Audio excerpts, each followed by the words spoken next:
current and power of the two generators. So essentially similar to question 1 and question 1. Okay, so that is about the fault. Now let's start the first. So this is the generator parameters, the rating, capacity, voltage, frequency, and the synchronous reactance, and we ignore the armature resistance, right? Very quickly, I think you can draw out the circuit diagram for this generator.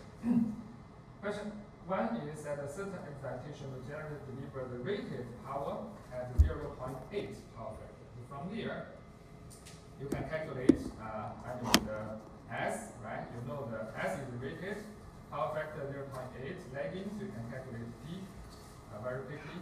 To infinite bus, operating at this voltage. So infinite bus, the voltage will be constant, right? Now, after that, you will have the voltage, you have the power S, so immediately you can calculate current. Then determine the magnitude of internal EMF per phase and the power angle of the generator. Actually, this question is exactly the same with the last tutorial session. But the difference is here you can see you are asked to calculate the internal E per phase. In other words, you need to calculate the phase voltage.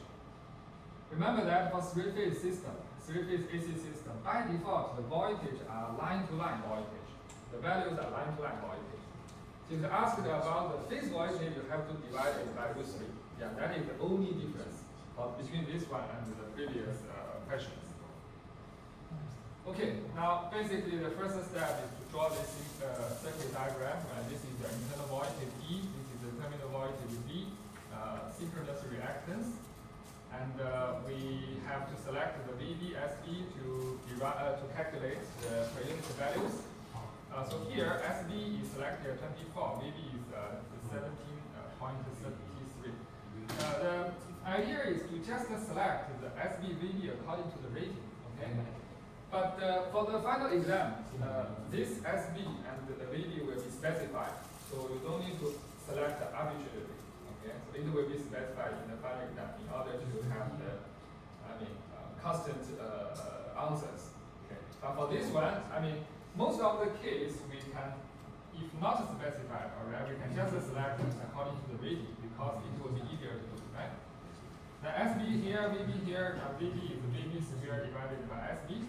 After that, you get the per unit value of X, 5 ohm divided by VB.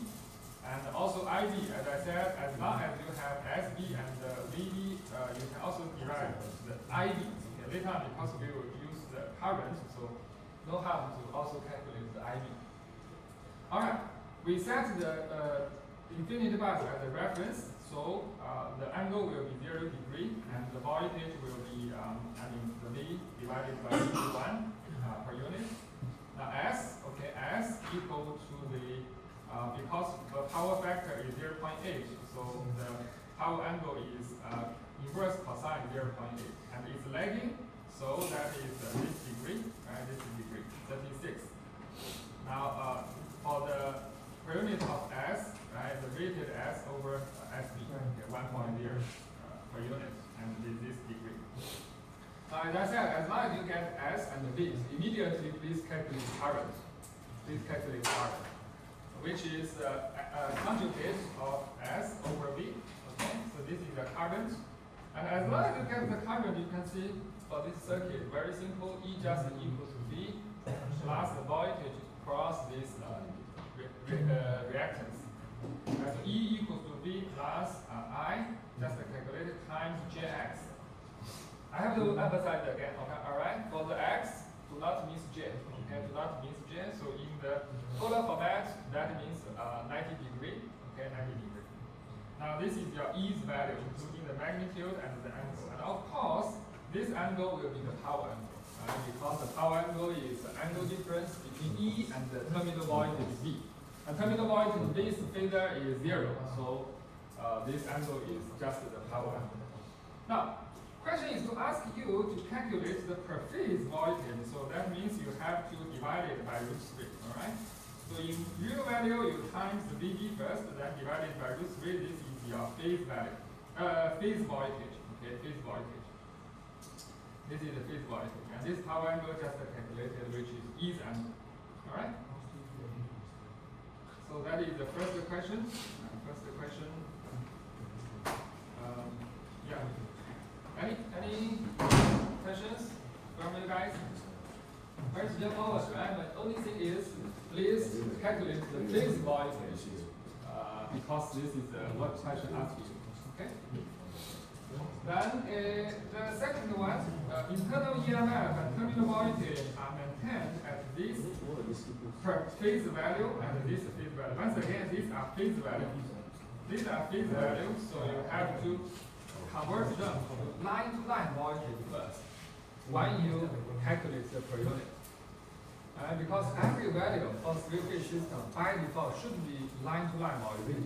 Now this one gives you phase value, so you have to convert to the line voltage. Okay, line voltage. That is simple. We just times the root 3, right, to get the line-to-line voltage. And what will be the maximum three-phase real power this generator can develop before it pulls out of synchronism? Wow, this question is interesting. In lecture, I have explained at least twice. Right? What does the stability margin mean of the generator? Okay, when the generator loses its stability, it will lose synchronism. All the generators, they cannot be synchronized again. When the power angle is beyond 90 degrees, right? We have explained in the lecture. When the power angle is beyond 90 degrees, if you further increase the power input, the rotor will accelerate. However, the developed power will decrease, right? Because according to the sine sigma, after 90 degrees, the value will decrease. So there will be an imbalance from the driven force to the kind of opposing force. So the rotor will accelerate, that it will not be 50% anymore. That is the so-called pull out of synchronism or instability. Okay? So that means what will be the maximum when sigma is 90 degrees, right? When sigma is 90 degrees. Now, we have to use the power equation, right? The power equation, everybody, I suppose you have already memorized it. You have to memorize it, okay? This is the power equation for P. And this is for Q, right? So we have to, under this condition, sigma will be 90 degrees. Then how about, E, V, and X? V is 1, right? Infinite bus. X is also known. How about E? E, as we just read from the question, internal voltage is this value per phase. V is also this value per phase. So we have to calculate the line voltage first. Line voltage is root 3 times of the phase voltage. So times root 3 divided by VB, this is your per unit, E. And for voltage, the same, 10 times root 3 divided by VB is 1. Okay, so just substitute E and V to this formula, making the sigma as 90 degrees, and you can get the Pmax. And for the real value, per unit value times SV, you get the real value of P. Okay? And for Q, the same, right? You substitute sigma as 90 degrees into it. And cosine 90 degree will be 0, so this one will be 0. Then finally it's equal to, minus V squared over X. Just substitute the values to it. Now you can get the Q, which is minus 2.5. And in real value, you multiply by 24, which is SV, minus 6 MVAR. Why is minus? That means this generator is absorbing reactive power. Okay, it's not generating, it's absorbing because the negative sign. Okay, so that is this generator. Now we have calculated its P and Q, right? So in terms of S, you can certainly write down the S. P plus Q, okay, Q is minus 1, minus value, minus 2.5 per unit, so this is the S. And you can also make the phasor format, right? The magnitude and the angle. Now the angle here is minus value, okay, is minus value. So this generator is actually absorbing reactive power, okay, absorbing reactive power. All right, so this is the first question. You can see it has no difference from the last tutorial questions. The only difference is that you be careful with the phase value, okay? Because by default, for 3-phase AC system, by default, the voltage and the current, they are line-to-line values. So if are given phase values, you convert to line-to-line values. If you are asked to calculate phase values, you also do convert line values to phase values. That is simple, just multiply or divided by root 3. Okay? Any questions for first one? Oh, we haven't finished yet. We haven't finished. We also need to calculate the armature current, the current I and the reactive power. Okay, that's simple. Current equals to S over V conjugate, right? So this is the current. We just calculated S, right? And in terms of the real value, you times IB, okay? Times IB. There is alternative approach, but I don't suggest this one because for the 1 sigma is 90 degrees, that means E is perpendicular to voltage. Then according to this theorem, you can just don't need. We just follow the power equations, right? P equals to EV over X sine sigma. That's it. That is simple. Okay? Do not use this alternative approach. Okay, let's move to second question. Now, as I said, this question is for the governor control, for frequency calculation. So we have two generators, each rated at 3 megawatt, operating in parallel to supply a total load of 4 megawatt at this power factor. The generators has a no load frequency of this one and this one respectively, and the frequency of both generators fall to this one as full load. Okay, by reading this, I hope you can understand. Just a quick review about the governor control, right? For the governor control, we have like two key formulas. Number one is about the speed joule. Okay, speed joule is how much percentage of the speed of the frequency will change from no load condition to full load condition. Right? Formula is F no load minus F full load divided by F full load times 100%. That is the first formula. The second formula is about the so-called slope of the joule. Right? Slope of the joule just equals to the total P max divided by F no load minus F full load. That is the slope of the joule. And the third question is about the relationship between the frequency and the slope and the power. Okay, just according to that joule curve, P equals to what? Slope of the joule times no load frequency minus system frequency. I will only need these three formulas. So by reading this, I think the first step is for you guys to calculate the slope because you already know how much the frequency will change from no load to full load. Right? This is the first step. Now after that, what is the system frequency? How much power is shared? Then you just formulate the equation set. Okay? Now let's see what we have known. P, both of them, no load rating means the full load is 3 megawatt, and the full load frequency is this 49, and the no load are respectively 59 and 51. So the first step is to calculate the slope of the joule.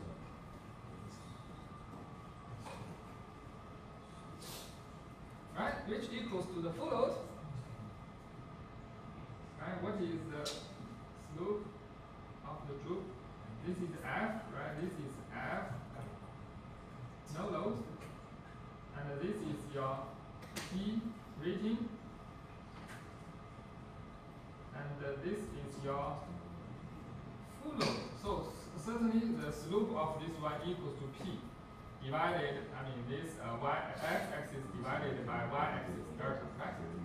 So this is the first slope of the generator 1, right? P max 3, and from no load, 52 reduced it to 49, so this is the first slope. Second one, the same, okay? Given 3 megawatt power, the frequency will drop from 51 to 49, okay, so 1.5. Now, after that, we just formulate the power balance equation. Okay, power balance equation, which means you can draw this frequency curve for two generators, right? One to the left, the other to the right. And for each generator, right, they have the same system frequency. So generator 1 equals to slope 1 times no load frequency minus system frequency. Generator 2, the same, okay, SP2 times no load frequency 2 minus system frequency. So the system frequency will be finally here, all right? Then the total power output equals to the total power load. So we need to have 3 equations to calculate 3 unknowns. These 3 equations are number 1 here, number 2, number 3, total power balance, right? So 1, 2, 3 equations, you have 3 unknowns, you can calculate, now what are unknowns? System frequency number 1, PG1, PG2, okay, this is 3 unknowns, so you can calculate their values here. So you can see that for frequency control questions, they are, I think much simpler, because essentially you just need to understand these 2 characteristics, including the slope of the tube, and then you formulate the power equations, balance equations. Total load equals to the total power generation. Each power generation can be calculated based on its slope of the tube and the system frequency. Right? So essentially, as long as you are able to formulate 3 equations, you are able to calculate the 3 unknowns, just like this, 1, 2, 3. Okay, so that is question A. Question B, find the power factor. If the second generator, find the power factor of the second generator if the first generator is operating at this power factor. Now, what does this mean? For the generation and the frequency control, the first point you have to understand is that the total power generation equals to the total power demand, right? It must be balanced for both real power and the reactive power. Okay, for both real power and reactive power. Now, what is the total load? Once again, what is the total load? The load is given here, right? The total load is 4 megawatt 0.8 power factor. So in terms of S, that is, P over P power factor. The power factor is power factor is 0.8, right? So the angle will be inverse cosine 0.8. That is 36.87 degrees. This is the total load.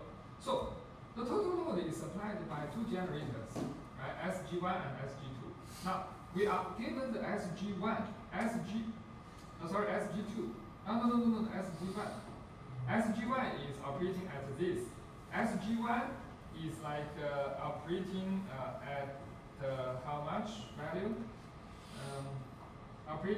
G1 is operated at the full rating, right? So SG1 is 2.2 divided by how much? You can see here we just calculated SG1 is 2.2 megawatt for real power. So for SG1, the S will be 2.2 over its power factor and the angle. Angle is how much? Lagging. So you have to put that is a positive value, right? So this is SG1. Now you know the total load, you know SG1, so SG2 can be determined, right? Because they sum up to the total load. So this is the SG2. As long as you understand, okay, the total power generation equals to the total power demand, then you can determine. Okay? But you also determine the power factor, so as you can calculate the reactive power as well. You know P, you know power factor, you can certainly calculate the reactive power. Then they are balanced. Okay? They are balanced. So there is no difficulty here.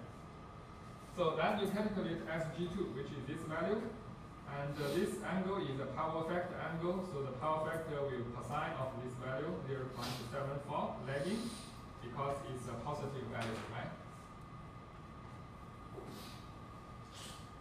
Alright, so this one, you just calculate the total S and then each S of the generator.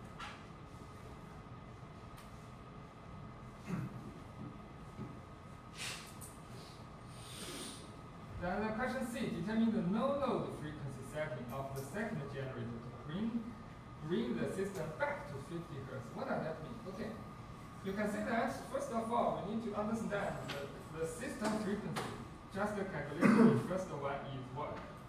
49.8. Right? The system frequency here will be 49.8. what can we do to bring it to 50? Now, we have explained this in the lecture, right? We can lift up the Joule curve. We can lift up the Joule so as to move the system frequency. But by how much?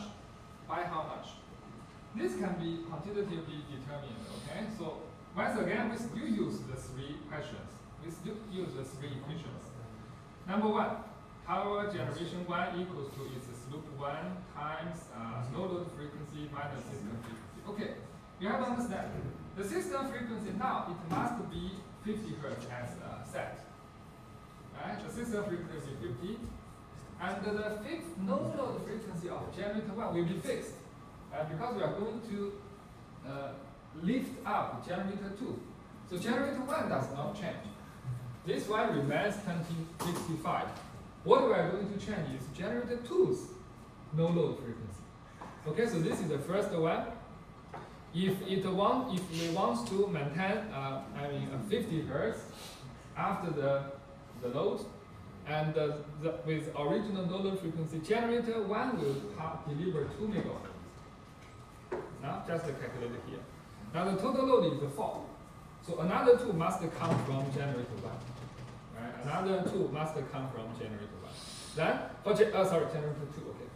Now for generator 2, once again, you still use this formula. Generator 2 delivers 2 MW equals to its slope of the Joule times no load frequency 2. No load frequency 2 is something we are going to adjust, so it's unknown. And the system frequency is 50, as we said. So from there, you can calculate the no load frequency of generator 2, which is how much? Which is 51.33. Originally it's 51, right? So that means we have to lift it up by 0.33 Hertz so as to achieve a 50 Hertz frequency. Okay? So you can see that there is no, there is no trick. There is no trick. What you need to understand is that just for these three formulas, the generation of each generator equals to its slope times no load frequency minus a system frequency, and times, okay, then the system frequency for the two generators is the same. It can be either specified or to be calculated. Then we are just going to calculate these unknowns. So as long as you can formulate, these equations just here, this one, and this one, all the questions will be based on these three equations. All the questions will be based on the three equations. So you must be familiar with these three equations. The principle behind, concept behind, the notations behind, then you just read the questions, match the questions to them. That's it. Okay? So look, this is your the diagram for shifting these Joule curves. All right.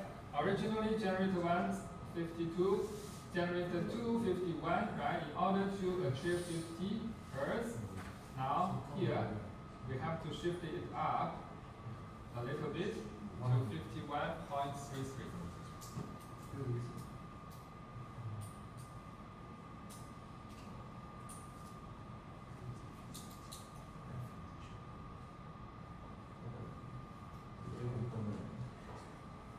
Any questions? Yes.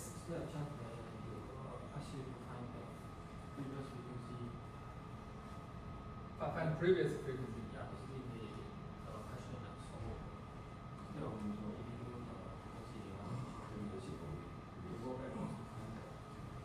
Previous frequency. Yeah, that is possible. That is possible. It might be asking you to determine the new power sharing if we change one generator's power, what will be the other generator's power output when they keep the same frequency? That is also possible. For that one, it's simple, right? If you lift one up, the other one will be either lift up. Okay? Just like the lecture examples. But anyway, all the questions will be based on the three equations. As long as you can write down these three equations, that's it. That's ready enough. Yeah, this is three equations.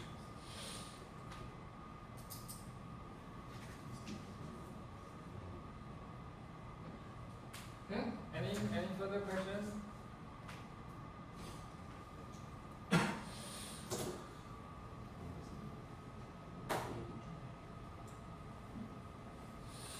No, let's move on. We still have two more questions. Alright. So the third one, once again, is still about the frequency. You can see we have these values, but now we have many more parameters. The rated voltage, rated power, number of poles, three phase, 50 Hertz. It has a no load speed at this one and full load speed at this one. Okay, now if we know the speed from no load to load, right, we can calculate the slope of the trough. Right, just like this. Right, for this slope equals to what? Equals to a no load frequency and a full load frequency. And since we know the rotational speed and number of poles, so we can calculate the frequency as well. Right? So frequency equals to n times p divided by 100.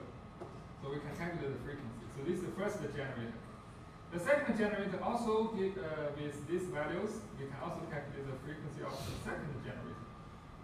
And this is the slope of the trough. Now, the total load is 200 kilowatt at this power factor. Find the operating frequency of the power system. This question is very straightforward because what you need to do is to calculate the parameters. Now, everybody, you have to memorize this one. Right? Speed equals to 120 times F over number of poles. Now, since all the values are given, so we can calculate the frequency of the generators. So no load frequency and full load frequency according to the no load speed and the full load speed. Now after that, let's calculate this. Right, the no load frequency, full load frequency for generator 1, for generator 2, right? Just substitute them. Then you can calculate. For generator 1, okay, no load frequency 50.67. If you give it the full load, it goes down to 49. Then you can calculate the slope.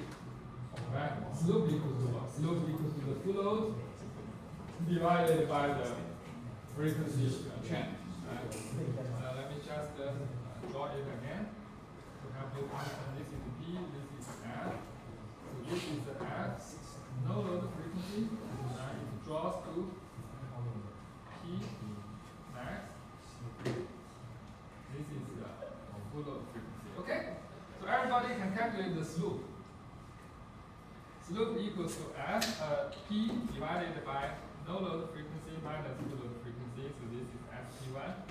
SP2 the same, you can calculate their respective slope coefficients.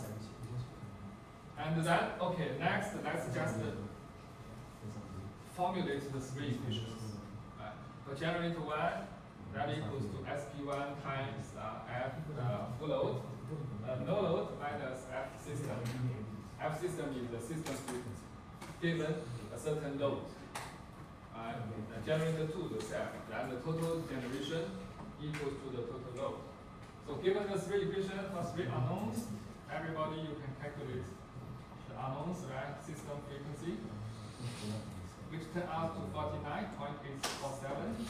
Then PG1 and PG2 you can calculate as well. This is the PG1 and PG2. Very straightforward. Now for this question, I think that basically you first of all you have to convert the speed because we are given speed values and number of poles P. And you convert them to F at the full load and the no load. And from there, you calculate the slope. Now after these values are given, as I said, every time formulate the three equations. Immediately you can calculate the unknowns.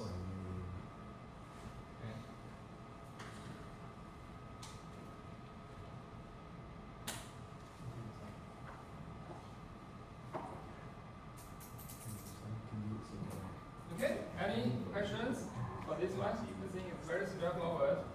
This is the key, alright? This is the key to calculate, to formulate the three unknowns. Everybody please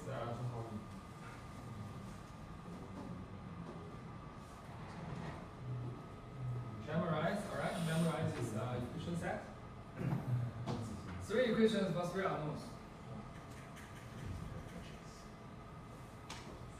Okay, if no question, let's move to the last one. Last one is the most difficult one because we have too many information. You have to organize the information, extract the useful information, and convert them into circuits, equations, then calculation. Alright?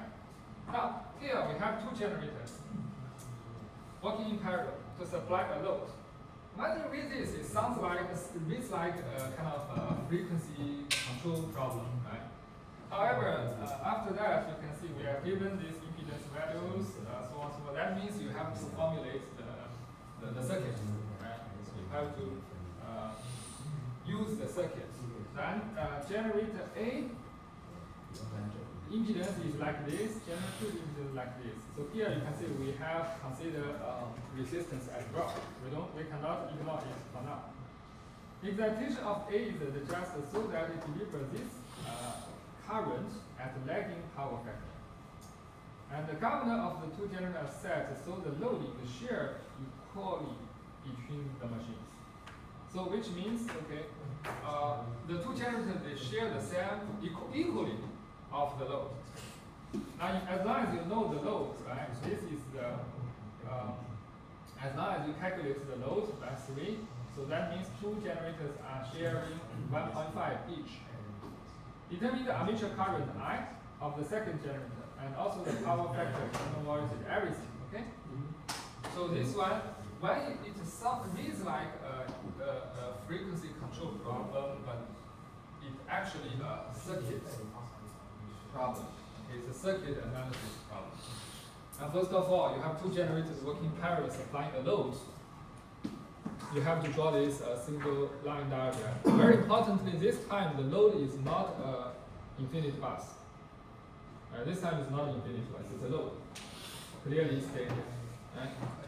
Then, all right, every values are given, so we convert them into per unit. But as I said, the SB and the VB will be specified in the final exam. So here we are just selecting according to them kind of experience. But you don't need to worry. Okay, if let's say SB is selected as 3.75, VB is selected as 6.6. You just assume this one and this one are given, all right? Specified. Don't need to worry why we select 3 over 0.8. It's because we just want to select the rating of the generator. That's it. And then you calculate VB, which is VB squared divided by SB. Now you also calculate IB, okay? SB over √3 times VB. So this is IB, VB, everything. Then we set the receiving end, the load side as a reference value. So the angle will be 0 degree. The voltage will be 6.6 divided by VB, 1.0 per unit.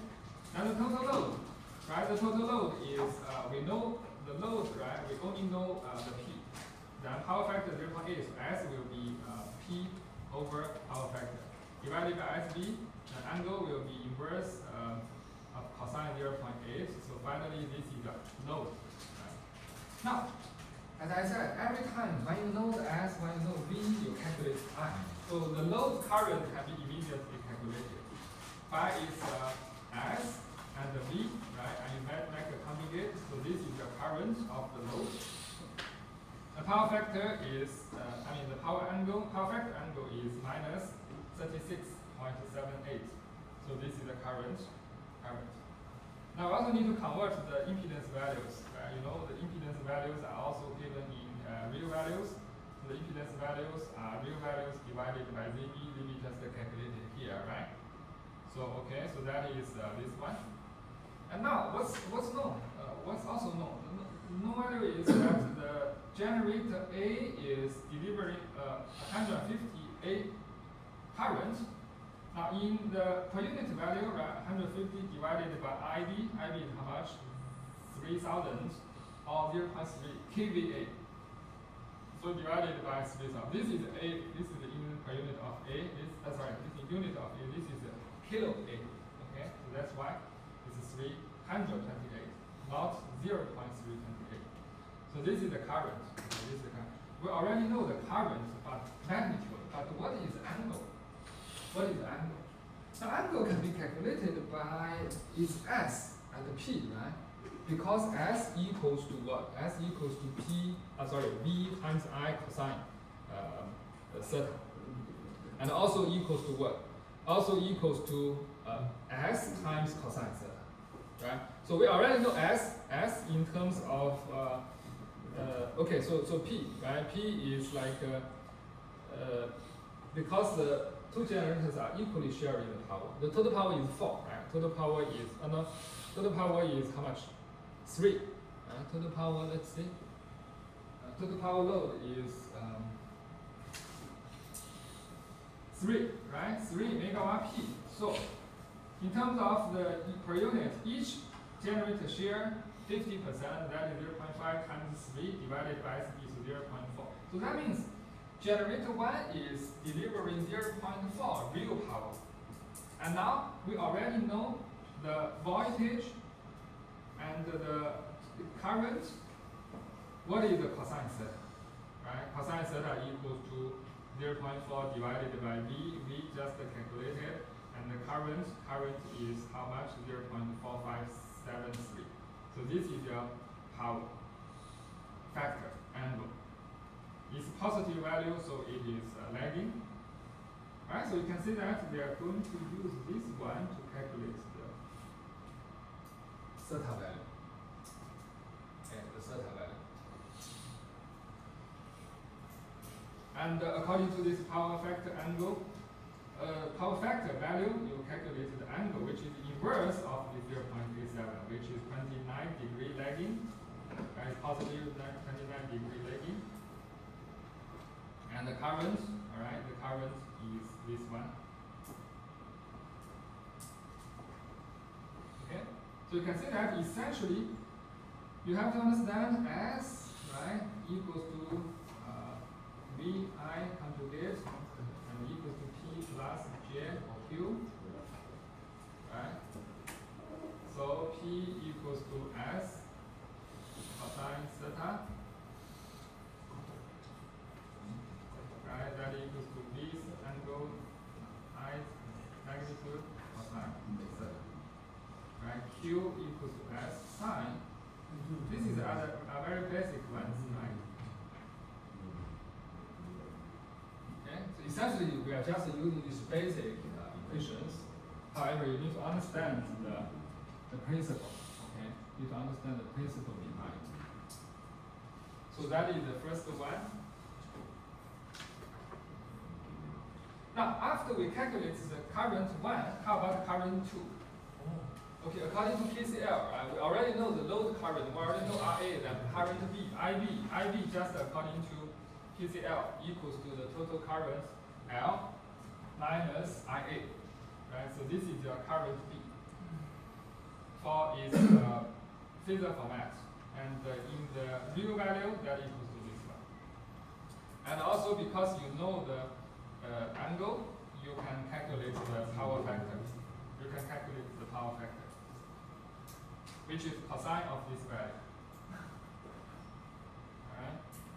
It's lagging because the angle is negative for the generator. Right?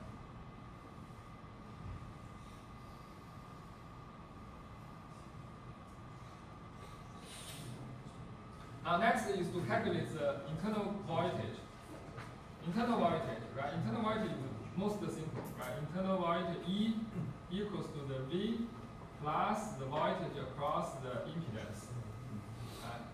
And the voltage across the impedance equals to the current times the impedance. So you can see EA equals to V plus IA times Z. This time Z has both resistance and reactance. Okay. So just substitute the values, then you can calculate the E. And for E, real value, you just multiply by VB, and this angle is your power angle. And for EB, the same, right? Equals to V plus the voltage across the generator's impedance, which equals to the current times the impedance. And then this is your per unit value, and this angle is your power. So with all these values, you can draw this phasor diagram. You can draw this phasor diagram because Alright, so we set this is your V, alright, this is your V, and then you just draw them.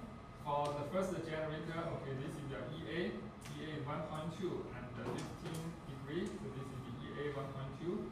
Then EB is like 1.4, a bit longer, and the angle degree is slightly larger, okay, 50.9. So this is the EA, this is the EB. How about IA, IB, we also calculate. IB is 0.55 minus 43 degrees here. Then IA is just calculated here, right? IA is 0.45 minus 29 degrees. It's almost half smaller.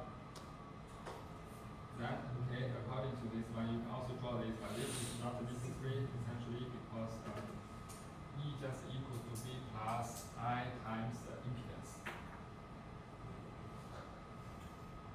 Okay. No difficulty, essentially, as long as you can understand the circuit, then you just, the challenging part, I think the challenging part is here. Right? How you calculate the current, then the power factor according to these basic formulas.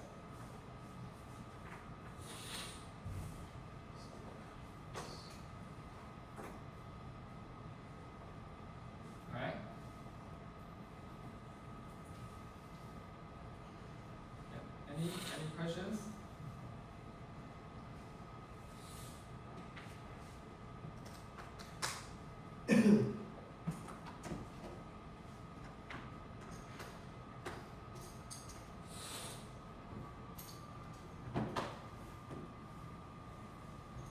Any questions?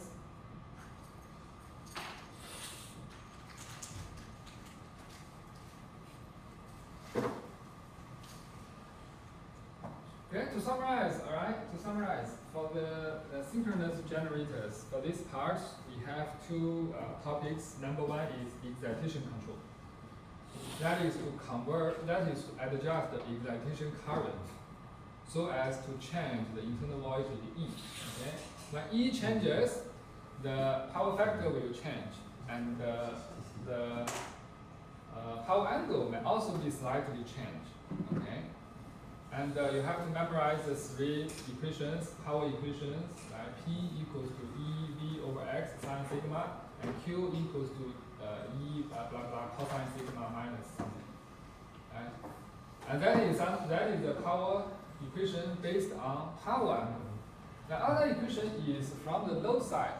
For the power, it always equals to V times I times cosine theta.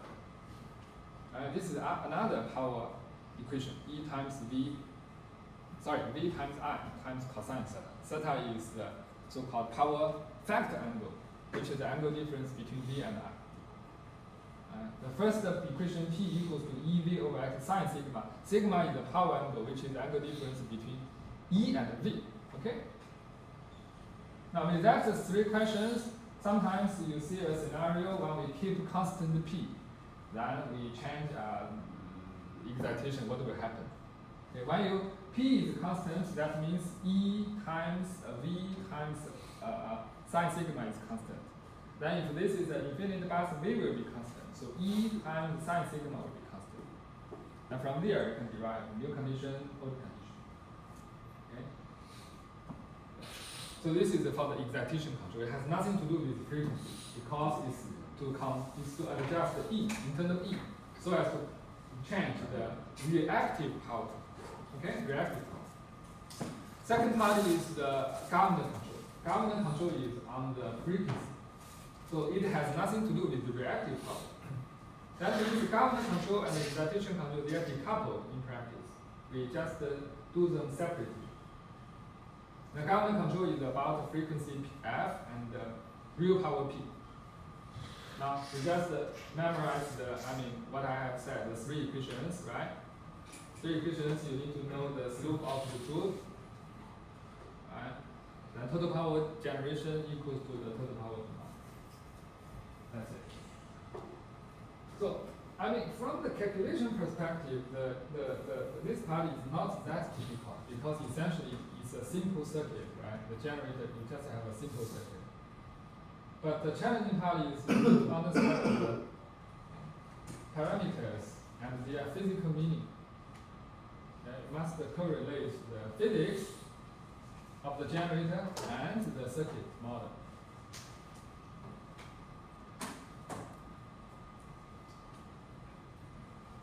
All right, any questions?